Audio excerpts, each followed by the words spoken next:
Hello, people. So, welcome to the first episode of Panja Ponders, and today we are pondering about climate change. And I have with me Anjana, who is my very good friend from college, and she is a climate researcher right now at Wind Pioneers.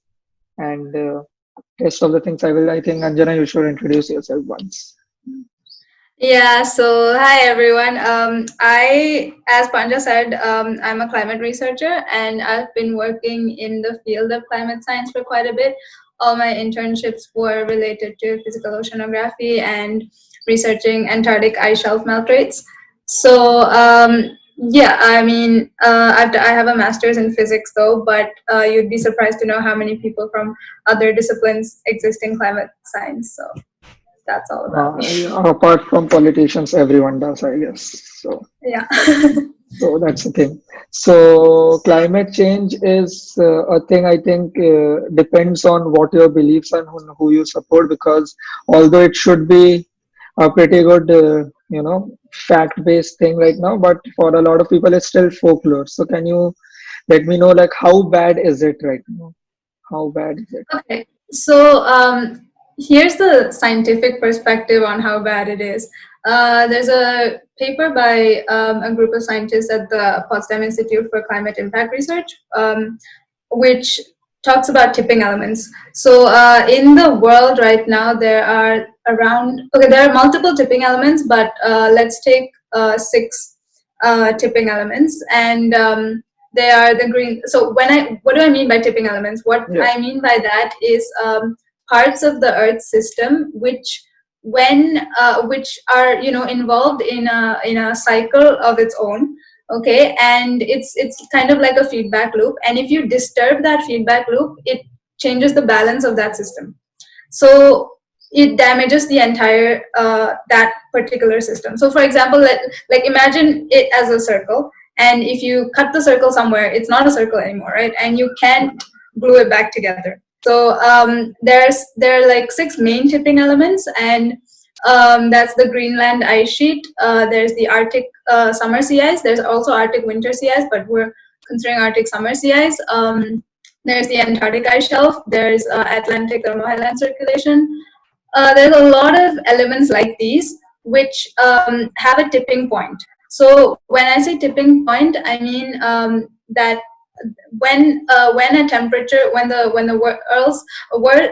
world's temperature reaches a certain degree, then it will start to change these systems inherently, and they will become altered to a point where we cannot restore it back to the previous state that it was in.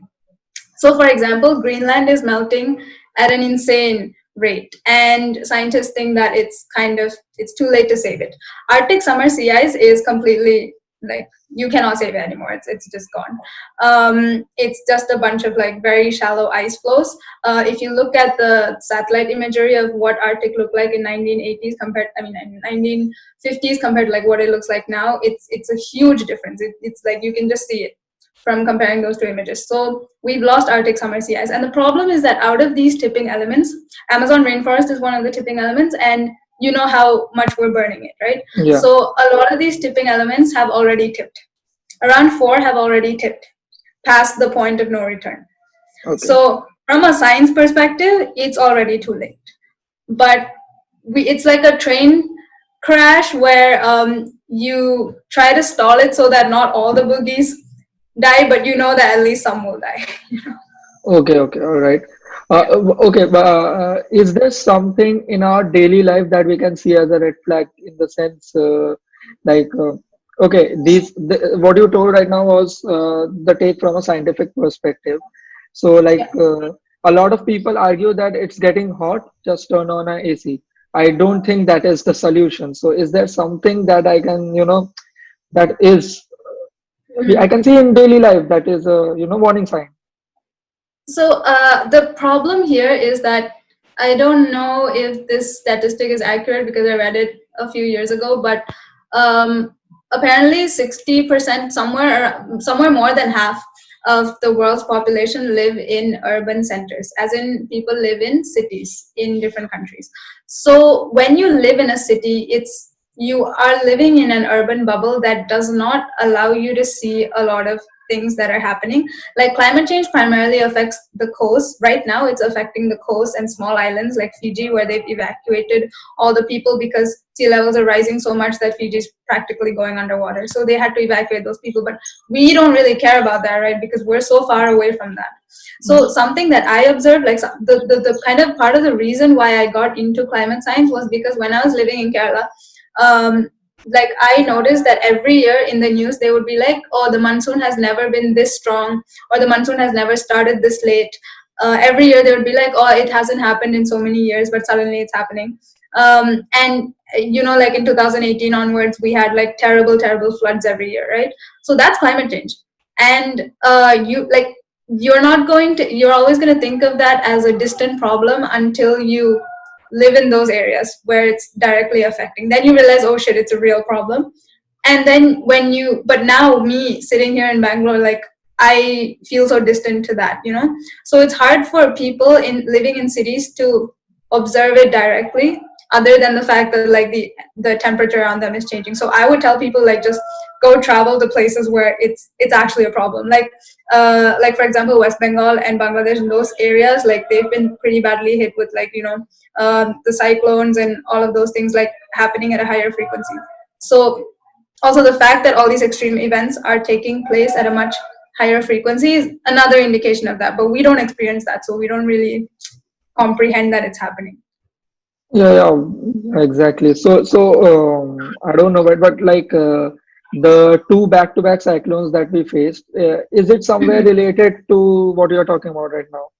Like, Yeah, because the intent. So what climate change does is it intensifies certain systems, and it decreases the strength of other systems.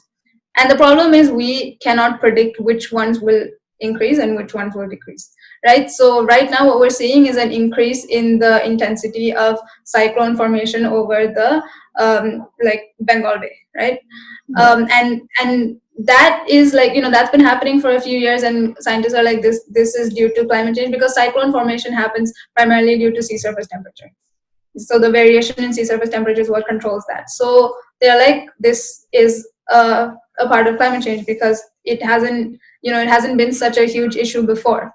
And the problem is what we are doing. Like for example, we're chopping down all the mangrove forests along West Bengal's coast, right? Yeah. And mangrove forests are the first barriers to preventing damage from a cyclone, because they are the first parts of the system to like get hit, and they are very good at like resisting cyclones. So when we destroy all of that, then suddenly you'll see the effects coming to Kolkata and stuff. Okay. All right. So, what is one thing that not one thing, like what are a couple of things that I can change in my daily life? You know, even though if I am not the one who is making the policies up there, but what is something I can do on a personal level so that I am playing my part? Yeah, so I think the first step is awareness, in the sense everyone knows that climate change is happening, right? But you're not aware enough of how every small thing in our lives is contributing to it. So the first thing to realize would be the fact that we have to understand that we live in a system, in an economic system, that is the primary cause of climate change. So it's our economic systems and our social systems that have brought this about. It's not a science problem, right? So when you realize that, you start thinking about, okay, like the different corporates that, so it's mainly corporates that are have caused so much pollution and so much damage. And as long as we keep supporting those corporates, and as long as we keep profiting those corporates, everything's going to keep going the same way that it is going. We all know that there are like huge corporates in even Reliance and all those like giant corporates that all of India depends on, or all of the world depends on. Like those corporates are responsible for like a lot of the mining and environmental pollution and all of the stuff that contributes to climate change, and they get away with this because they're so big. So what we need to do as consumers is start to understand that supporting big corporates is the first like step to exaggerating climate change. So we need to stop that first. So I would say, like, you as a consumer, like, the most simple thing you can do is like start supporting like smaller scale, like smaller shops, local shops. I'm not saying that those shops don't contribute to climate change, but you have a say in what they do. You can change their behavior because they are small, you know. So I Exactly. think we need to take more account of like how much impact we can have. You know, we need to be Karens about this. We need to go to places and be like, can I talk to the manager? You know, Yeah, about like yeah, yeah, stop yeah. using disposable No, cutlery or don't do this. And if if they only have like one branch, or if they're like just one restaurant, they don't have like a McDonald's kind of a deal, then you can change their behavior, you know? So yeah. like do that stuff, and also just stop buying from giant corporates. I think that's the easiest way to stop. Okay. So like, uh, but it's not easy to cut out everything, because if I look around, and I was reading one of your posts also, so like it is not easy to cut out everything, because everything that I use right now I have noticed very easily, like it's owned by one of those big corporates. So like Exactly. what would be a good starting point? Like what is the bare minimum thing that I can start with, which then can move on to, living to a completely sustainable or something like that. Like, Okay, so food and clothing. I think these are the two categories that everyone should start with. So food production, also like the whole like, you know, I'm not saying everyone should be vegetarian or vegan, but because the meat industry functions in different ways in different parts of the world. But let's just think about packaged food first, right? So that stuff like packaged food, where you're buying your food from, like are you buying it from giant supermarkets, and like are you ignoring the local vegetable sellers, stuff like that. And also other than food, you know, clothing causes so much, like an insane amount of pollution and waste, because what, like, fast fashion, like, okay, for example, your jeans takes 4,000 liters of water to get colored blue. Okay, and that's an insane amount of water for one pair of jeans, right? And the fact is that, like, we don't realize when we go and shop at like any normal like clothing store that we are buying brand new clothes that don't need to be made for us, because there's already a huge surplus in the industry. They're throwing, like, whatever the west isn't buying, they are shipping that to India, Bangladesh, all these places. Whatever we are not buying, they're shipping that to Africa. And then there, it's like, you know, there's so much surplus there that even the locals there are like, you know, we don't want this, and they start like like throwing into the oceans or putting into landfills. So clothing and food, I think, are the easiest to start with, like, you know, changing your habits about those things. And then maybe moving on to stuff like, you know, soaps and shampoos and deodorants and all of that. so yeah. So okay, so clothing and food processing is something. So that means like no. Okay, so I want to bust a myth. Maybe is sustainable living always? Is it just for the rich people? Like it is all. It always comes with a notion that organic, and you might have seen even on Big Basket, organic vegetables are priced higher than Yes. non-organic vegetables. So is that a myth or is that truth? That's what I See, want. I think the way that so companies, I think, want you to think of it that way, so that, you know, people are like, oh, we cannot afford to switch to that lifestyle, so we are going to keep buying the cheap things that are polluting the environment. But if you think about it, like, organic should actually be cheaper. You get what I mean? Because it should ideally come from small farmers who don't have. So why are pesticide filled vegetables so cheap? Because they basically, like, it's companies that you know, deforest like thousands of hectares of forest. They make it into cropland, they automate everything, and then because it's only one kind of crop, they have to like spray pesticides on it. So then it, you know, becomes like a cycle of like, okay, we need to uh, put pesticide, but then the pests become resistant, then we need to put more. And but when it comes to small farmers, they don't have to do that, because they only have like a small amount of land where they grow multiple different kinds of crops. Yeah. So for them to sell to us, it's cheap because they are small farmers.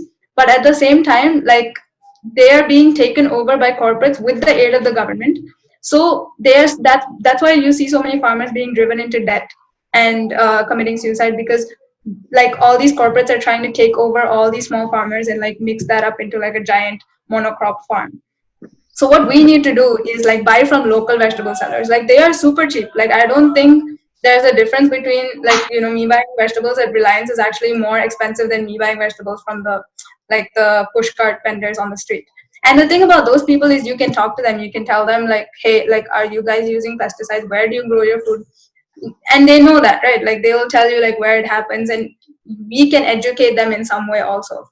So I don't think that organic living is for the rich. I think the fact that, you know, this started out as a Western cultural phenomenon where that whole like organic, vegan, hashtag sustainable lifestyle started, like, I think because they promote it that way on social media, everyone in countries like ours thinks that, oh, okay, like we can't afford to do that because, but actually the way we were living originally is sustainable. We just So need to like understand how to incorporate that traditional stuff into, you know, the new way of living, so that we still live cheaply, but we live like in a sustainable way. It doesn't have to be a white version of sustainable. oh yeah, exactly. So okay, I got it. So it means like you don't have to go to necessarily go to Nature's Basket to get your organic stuff. It's Exactly. yeah. So because every time I go in, I feel like I have to write a checkout. So, but yeah. So okay, I get your point. So then I want to like whatever you were mentioning right now, like it has gotten a bit woke to go for vegan stuff and all of that.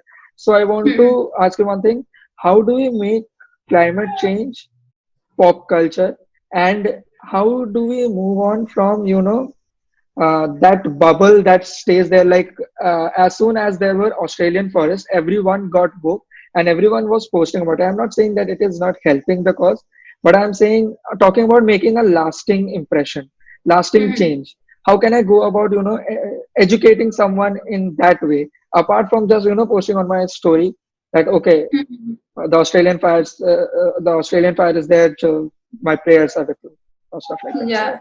how to actually make a difference via social media? Okay. I mean, depends on how willing a person is to like come out of their comfort zone. Because okay, like when you have a corporate job, you're very comfortable in that. You know, you don't think about, does my company put out emissions? Why do they leave their lights on all the time? Why do they leave their servers on all the time? Do they actually need it? Like, there's all these like small things that are part of your daily life that you don't question because you're comfortable, and I think that change has to start with like you realizing that like the company I'm working for isn't the best for the environment, and if I care enough, maybe I should go look for a job somewhere else. Like maybe I should, like, be an analyst for an environmental organization instead of being an analyst for Oracle.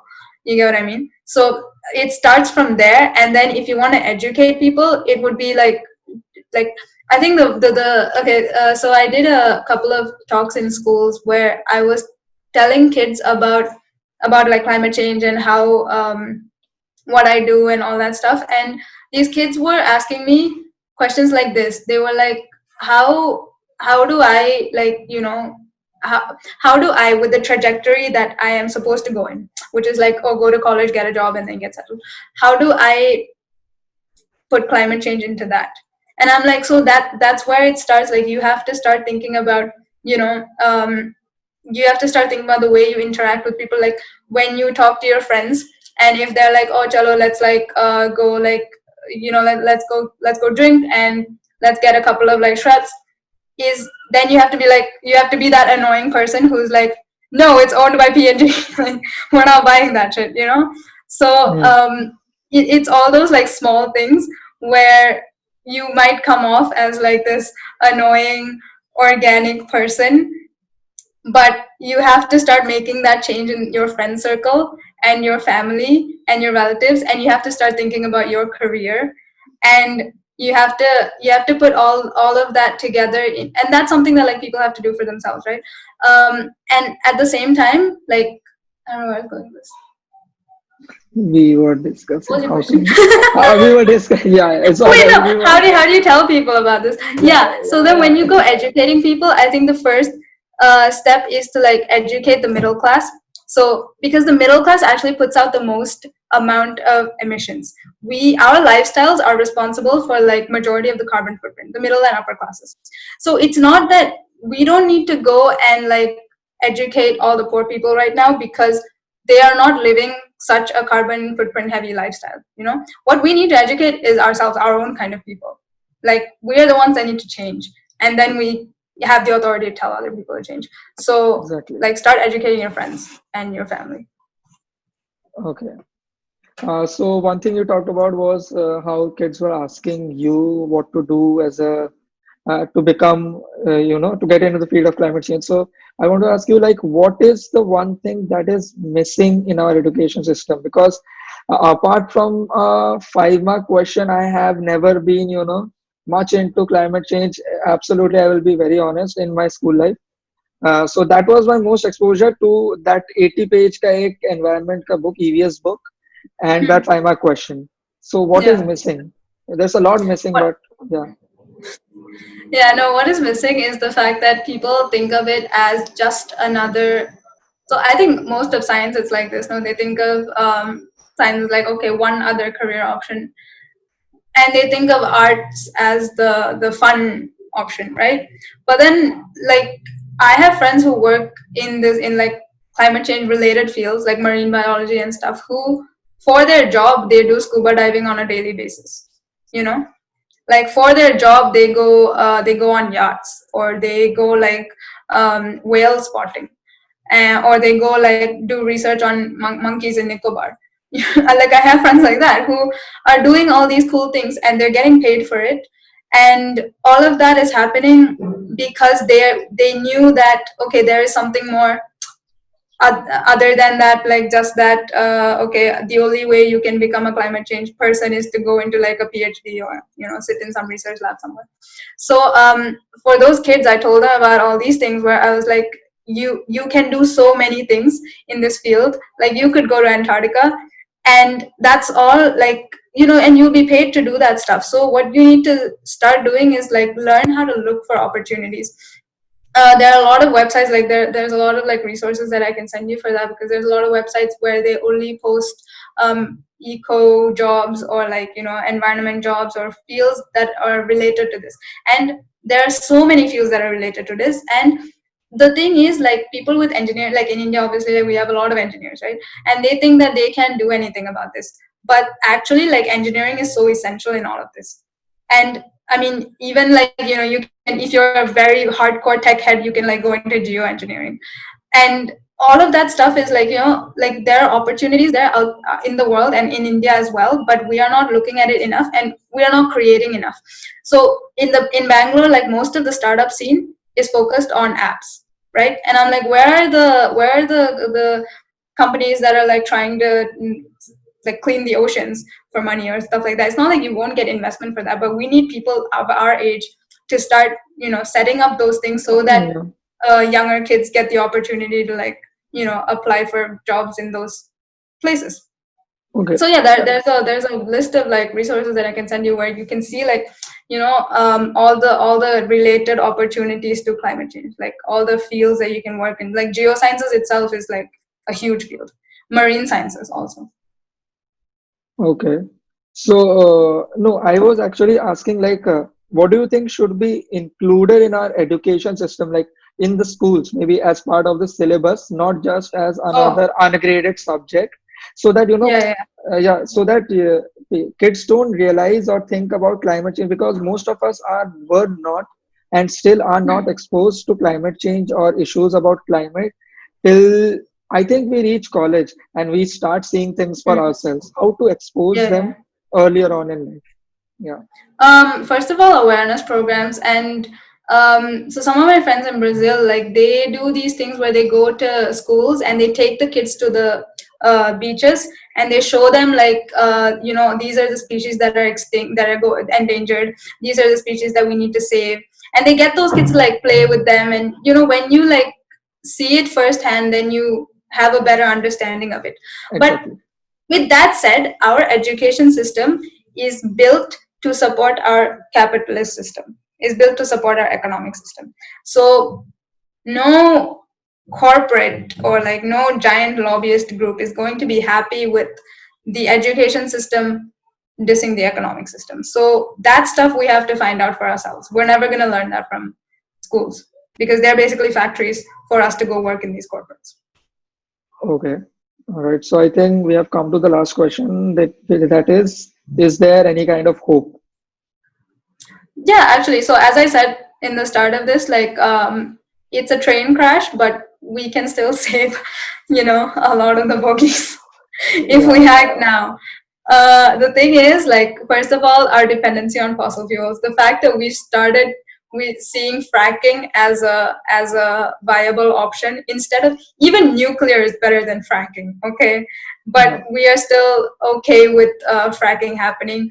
That oil spill that happened in Russia recently, that's all Yeah. a manifestation of like humanity being okay with being dependent on fossil fuels and being okay with the lifestyles that we lead and being okay with shit being cheap enough that 5-year-olds are making it for us.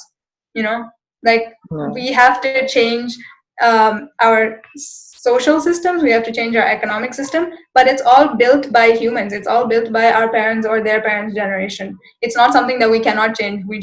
We're stuck in this place where we're like, oh, this is the way things are. Especially in India, it's like you're taught from a young age, you're like, oh, okay, this is the way things are. We can't change Yeah. it. But we can. Like, we need to believe that. And I think Indian, like young people, we need to believe that, okay, we can change the system. Exactly. Okay. This was quite educating. Thanks a lot, Anjana, again. And people, please go and follow her page. She has a page on Instagram. It's Greener Picture. Yeah, it's Greener Picture. And she puts out a lot of amazing stuff. And I have educated myself from there. A lot of the content was based off of her page, so please go and follow her there. And I will post a link to all the resources that Anjana was talking about in the podcast. So this concludes our first episode. Thanks a lot again, Anjana. So Thank you. we hope that the politicians die of heat, but we don't, I guess. So okay, thanks a lot, Anjana.